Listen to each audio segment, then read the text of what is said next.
Good afternoon. My name is Patty Ellison, and I became a Master Gardener in 2012. It was my reward to myself for getting both of my children into the public school system without a visit from social services or the police. I participate in a number of different programs. One of the things I like to do is to teach, and the Master Gardener training program has given me the opportunity to share some of what I have learned. For that, I thank them. There is a cheat sheet at the end of the slideshow. It has a plant list. Sit back and enjoy a lecture on vegetable gardens and the things that I have tried in my garden.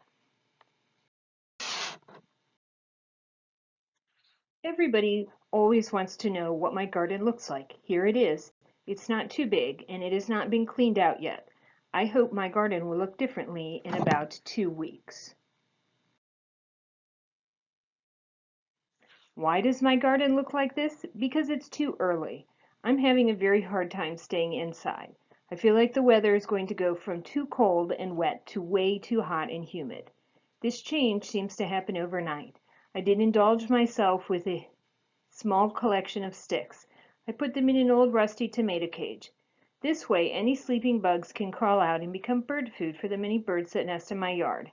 How does this help my vegetable garden, you might ask? Well, the good bugs have to go somewhere to overwinter, and if I clean up my yard too early, then they get thrown out like trash, which is not what they are.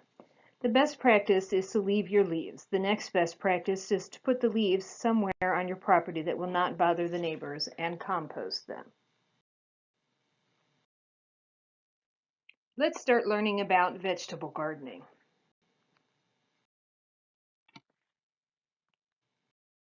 I know. Everyone wants to see pictures of beautiful tomatoes and luscious sun-warmed cucumbers fresh from the vine. But unfortunately, we have to start with some less glamorous information first.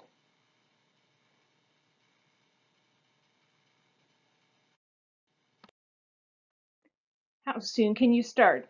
I'm afraid the answer is not tomorrow, because our frost-free date is not until April 1st through the 15th. The easy way to remember our frost-free date is don't be an April Fool and plant your tomatoes before you pay your taxes. Don't get me wrong, you can still purchase plants before you're frost-free. Stores will be happy to sell to you.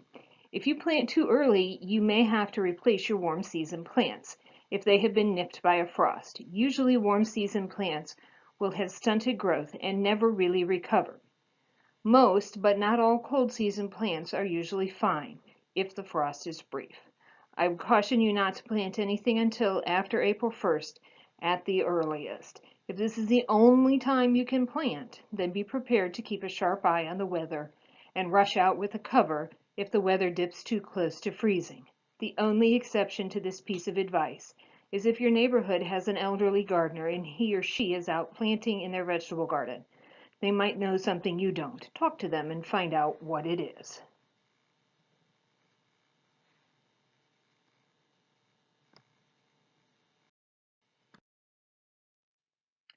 Boy, gardening season goes by quickly when you're having fun. The average first frost date is the average end of our growing season. I remember it is close to Halloween. Most years there will be a light frost for a day or two. Then it will warm up. Your plants might be fine if you cover them up with an old sheet. Some years this means you can get another 2 weeks of fresh lettuce before nighttime temperatures make this a regular irritating chore. There are a few crops that taste better after a frost, and some plants will survive happily under a row cover all winter long. Once spring arrives, they will return to a more vigorous growth. Knowing that the end of gardening season is around October 11th through October 20th allows you to figure out the number of growing days in our season. If you subtract April 1st date from October 20th, it is close to 200 days. If you want to grow something that takes close to 250 days, you will need to learn some season extending tricks or move further south.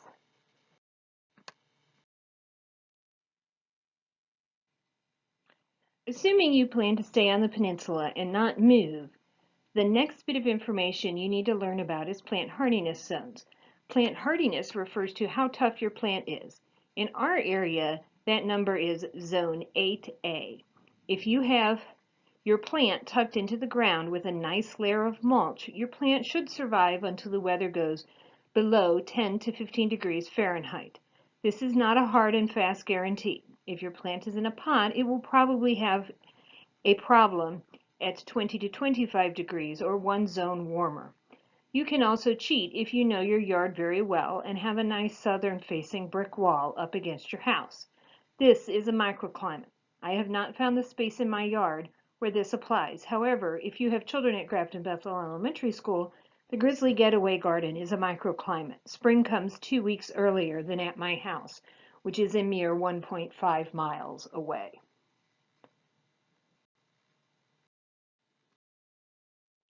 Knowing your plant hardiness zone makes gardening a lot less expensive. Plants have evolved to grow well at certain temperatures. For example, this ornamental kale has gotten too hot and it's bolting. It wants to put flowers, then seeds before it dies. I have enjoyed this plant all winter, but I would be unhappy if I had just planted this spring and it is now only a month later. Nurseries are in the business to sell plants, and they will often place plants out for sale before you can successfully grow the crop. It can be too hot or too cold. But can't you say, I can defeat Mother Nature? I know I can.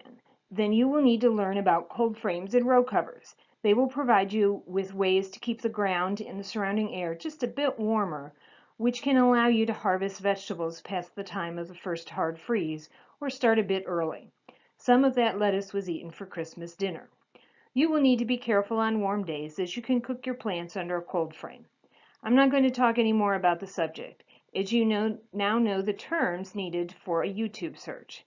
There are many videos on this subject all over the internet. Just do not burn your house down with old Christmas lights or light bulbs under your row covers. You have been warned. Hopefully by now you are ready to warm up your knowledge about vegetable gardening needs. You need to know about the sunlight in your yard. The amount of sunlight needed to grow vegetables is 8 to 10 hours per day. Plants generally feel more light is better, as long as they have enough water. 6 hours is the minimum amount of sunlight that you can get away with. If you only have 6 hours of sunlight, you should look at more leafy greens and less at the tropical plants. Don't give up. I would be happy to be proven wrong. I did a sun study in my garden a number of years ago. I drew my garden and gave each raised bed a number. I set the kitchen timer at 1 hour all day long. Every hour I went out and looked to see if the bed was in the sun or not. It took me 2 days to do this. At the end, I knew the best place to put my vegetable garden. It was along the side of my house in the front yard. Fortunately, I do not have a homeowners association. Now that I know where the sunny and shady spots are in my garden, I can put that knowledge to work. I can find north in my yard without looking for moss on the side of a tree. If you know which way north is in your garden, you will know where to plant tall vegetables, so they do not overshadow shorter plants. This is a two-way street. You can prolong the life of cold weather vegetables if they can receive some relief from the sun.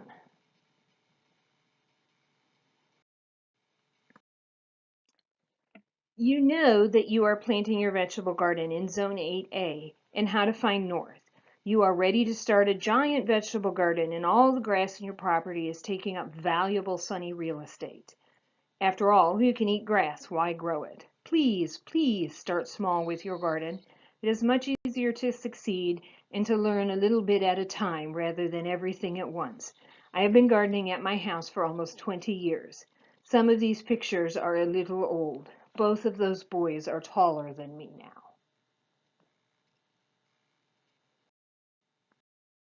Those cute little boys are much harder to get into the garden. It was a good thing I designed my garden to make me happy, and I like color, lots of color. This is what my garden looked like when I first started out. It had a sandbox in it and a swing set. Time has passed, and the swing set has been removed and a native garden has been installed. The sandbox is now a bird bath. The rain barrel is now a 55-gallon drum with ladybugs painted on it. I've also dug up everything and rearranged it at least 3 times. Gardens should change, unlike the furniture in your house. You cannot claim failure as a gardener unless you have killed a plant 7 times. You also cannot claim failure if you keep planting that plant in the same spot. There's something about that spot that the plant doesn't like. Keep changing things up until you find what works for you. This is what has worked for me. Here are a few pictures of my garden. It is not a first-year garden. This picture was taken in the spring. You can tell because the plants are fairly well behaved and I've not killed my zucchini plant yet. I like a style of gardening called a cottage garden or a potager. It is a mix of flowers and vegetables. It can get unruly toward the end of summer. This is a sketch of my garden at its largest size. My garden does not look like this anymore. It was too much for me to take care of, so I changed it. The upper right-hand section is now an in-ground native garden. The wheelbarrow is still there with the 3 end beds, but they will be dug up and put into large pots or containers. My oldest son is learning to drive, and he needs to be able to see the end of the turnaround on our driveway. I have chosen red or white pots, which hopefully will be reflective and not get hit. My garden is changing as my needs change. Still with me in wanting a garden? I will assume so, as you are still watching this recording. Now it is time to talk about some of the least glamorous needs that a garden has: water, nutrients, and pest control. First on that list is watering. My garden is getting a new watering system this spring. I cannot wait. It will be a drip system and on a timer. I've dug up my old system and not yet installed my new system. Sorry, no pictures for that project. That is on next week's to-do list. Before you ask who made my watering system, I need to point out that master gardeners do not endorse products and I'm not supposed to name names. What is important about my watering system is that I use it and it doesn't waste water.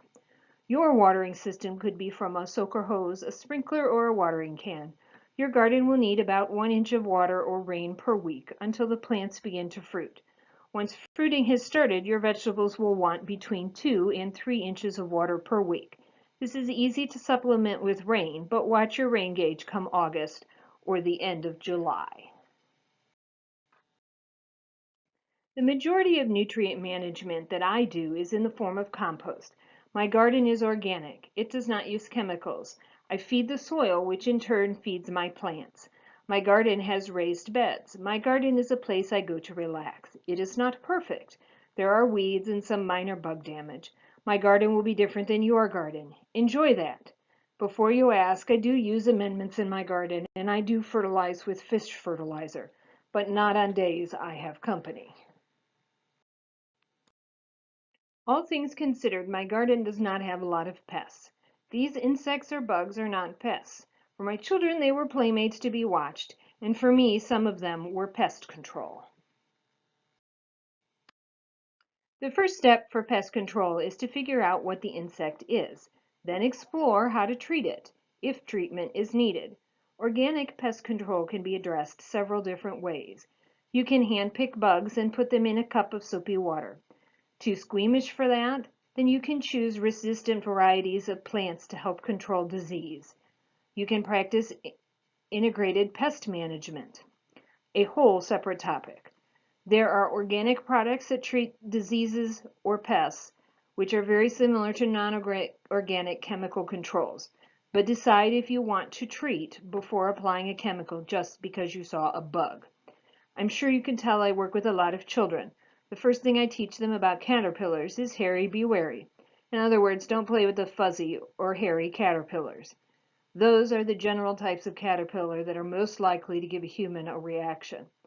The small snake in the garden glove is harmless. He was asleep in the mulch when we found him. We put him back. The brightly colored spider in the lower left-hand corner is made up of Lego and was at the Virginia Living Museum. Again, not a problem. The caterpillar on the lower right-hand picture sitting on a leaf is having a very bad day. A parasitic wasp has laid eggs on him. Organic pest control at its best. Nature has provided the treatment. It is important to rotate your crops from year to year. Plants have different families. Move the families into different areas each year. This can help break a cycle of disease or interrupt a pest problem. Crop rotation is needed after year 1 and should be done in 4 or 5-year cycles. If you plant the same thing in the same area every year, is it really an annual? Or have you turned that plant into a perennial from the perspective of a bug?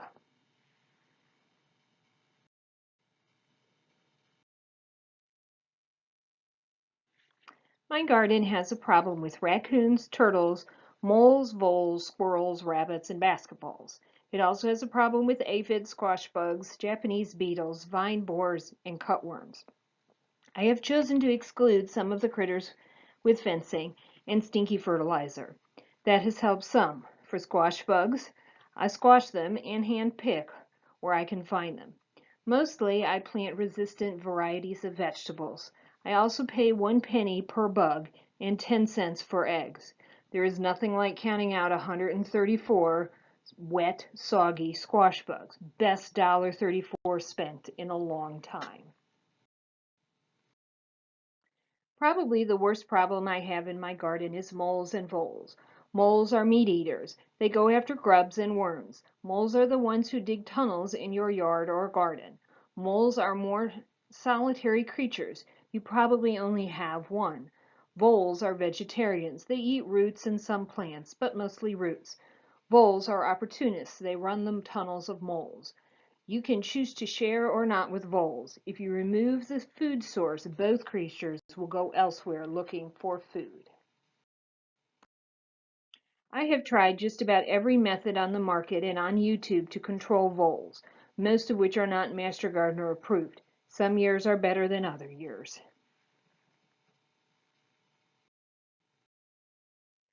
My garden has less of a problem than my bird feeders with raccoons. This is the largest raccoon the Fancy Bird store has ever seen. It is raiding the bird feeder on my fancy feeder setup. They do not sell a larger baffle, so sometimes you have no choice but to share.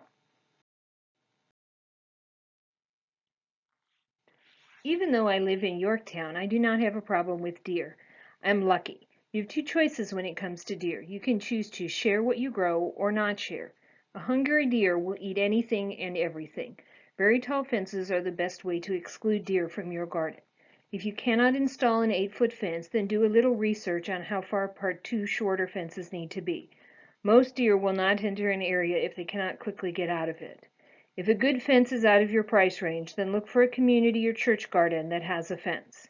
Make sure to close and secure the gate. The Pocosin Learning Garden has a deer problem. Please visit it to look at some of their solutions. There are a number of products on the market to help with the deer problem. A large number of books have been written on this subject, but really the best way to deal with a deer problem is to make your yard or garden less friendly to deer than your neighbor's garden.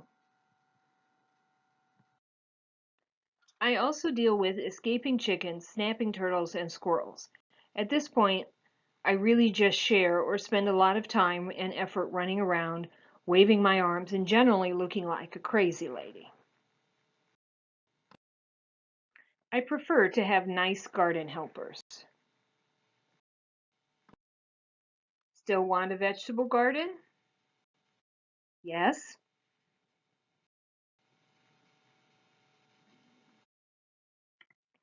What type of garden do you want? Straw bale garden, container garden, raised bed garden, traditional row style, in the ground garden?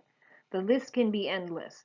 The library has a large selection of books on these different styles of gardening. I've offered to tell you how to start a vegetable garden, but I cannot make all the choices for your garden. That wouldn't be any fun for you. If you want to look at and touch some of the different styles of vegetable gardening, go to the Pocosin Learning Garden. The master gardeners have put in a nice, large, full sun garden that is mostly a vegetable garden.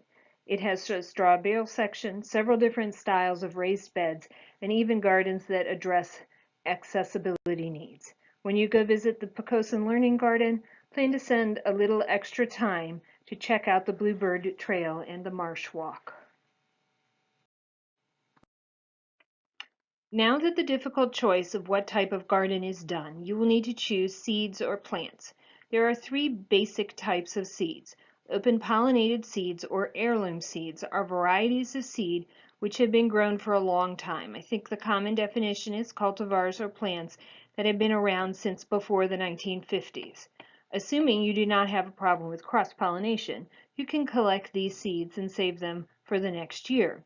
They will look like the parent plant. Heirloom plants have been selected for taste and generally not for their ability to go to market on a truck. They can have pest problems. Most hybrid plants will not grow true to saved seeds. You will need to purchase new seed every time you run out. Many hybrid seeds have been bred to resist our pest or disease factors in the South. These traits will make your life much easier. Heirloom or hybrid on the packaging has nothing to do with organic or not. That is a personal choice. We do not need to address GMO seeds as they are not available to the general public for sale. All seed packets come with a good set of directions on them. They work best if you read and follow the directions. Please also consider what happens when you plant a whole packet of seeds. You will get a huge crop all at once. You can space and time out your planting or just save the extra seeds for the next year. Nobody wants hundreds of zucchinis all at once.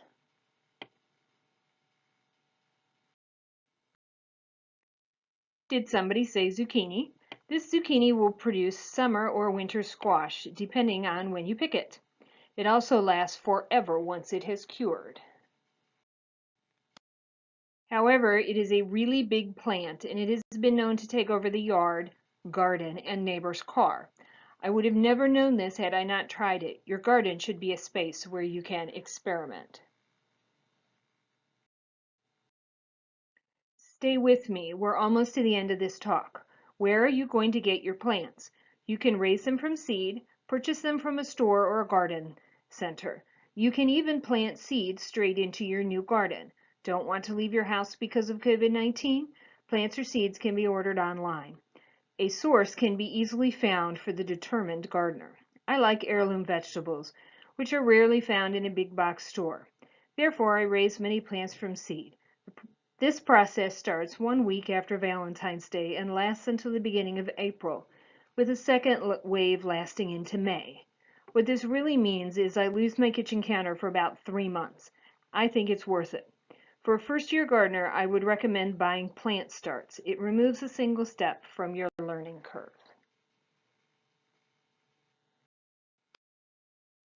The last topic we will touch on is to support your plants. If you have plants that are labeled pole, runner, vining, or needs a trellis, then build a trellis or a bean teepee. If you want to plant tomatoes, you will need a support system. Keeping some plants away from the soil will help with disease control. Do you know what grows at the top of an 8-foot trellis? Beans you cannot reach. You can grow almost anything you want. Just make sure you like to eat what you grow. It took me several years of growing eggplant before I decided I just don't like eggplant. Some plants grow better in different seasons. Lettuce, spinach, and peas are good examples of spring or fall crops, but not summer crops. Plant vegetables and herbs that are expensive to purchase at the grocery. Enough basil to make pesto fits that example. Plant vegetables that are best eaten straight out of a sun-warmed garden. Nothing tastes better than a sun-warmed tomato. Here is a list of some of the vegetables that I grow. You can find this list on the library's website. I won't go over this page because you can read about it, and I'm sure that folks would like some time for questions. If you enjoyed this lecture, please let the library know. If you would like to have lectures on different topics or more about gardens, please let the Master Gardeners know. Put requests in the chat box. If you are now ready to become a Master Gardener and meet like-minded folks, please keep an eye out on the Virginia Cooperative Extension website or on Facebook at the York-Poquoson Master Gardener Group for our fall training program. Applications should be out on April 28th, and the first class will start around August 18th until November 10th. It will be online training at 7 p.m. on Wednesday evenings. with some optional field trips. Again, thank you for coming to my talk on vegetable gardens. Are there any questions?